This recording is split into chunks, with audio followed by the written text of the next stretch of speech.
নমস্কার, আমার আরেকটি নতুন ভিডিওতে আপনাদের সবাইকে স্বাগত। প্রথমেই সকলকে জানাই হ্যাপি নিউ ইয়ার। 2026-এ আপনাদের সবাইকে স্বাগত। 2025-এ সবার জীবন ভালো মন্দ নিয়েই কেটে গেছে। এই বছর থেকে সবাই যেন ভালো এবং সুস্থ থাকে সেই প্রার্থনাই করি ভগবানের কাছে। 1 জানুয়ারি শুরু করলাম নাড়াজোল হরগৌরী আশ্রমে প্রসাদ গ্রহণ করে। ছোটবেলার মতো সাইকেলে করেই চলে গেলাম ভাইপো ভাইঝিকে নিয়ে। এই যে দেখতে পাচ্ছেন কতটা ভিড় জমেছিল।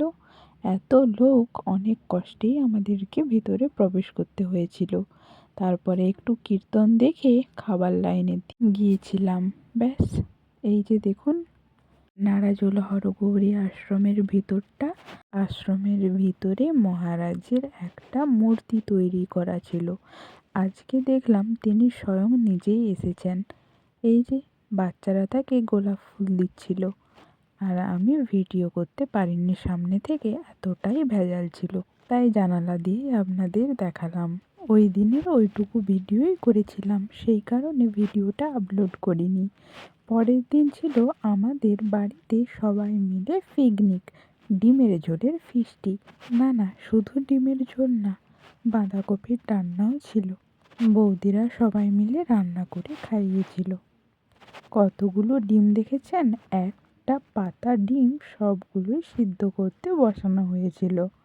আর অন্যদিকে কাকিরা সবাই মিলে আনাজগুলো কেটে নিচ্ছিল। আর একটা উনুনে বাঁধাকপি আলু সিদ্ধ করতে বসানো ছিল। আর একটা উনুনে হচ্ছিল ভাত। কতগুলো উনুন জ্বালানো হয়েছে দেখতে পেয়েছেন? ওইসব ছাড়ুন, এবার আসুন সন্ধেবেলার কথায়।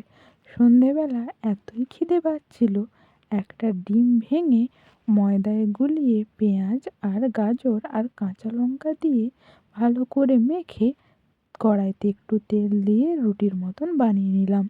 খেতে কিন্তু মন্দ লাগেনি। এটাকে নাম দেওয়া যেতে পারে জল রুটি বা ডিম রুটি।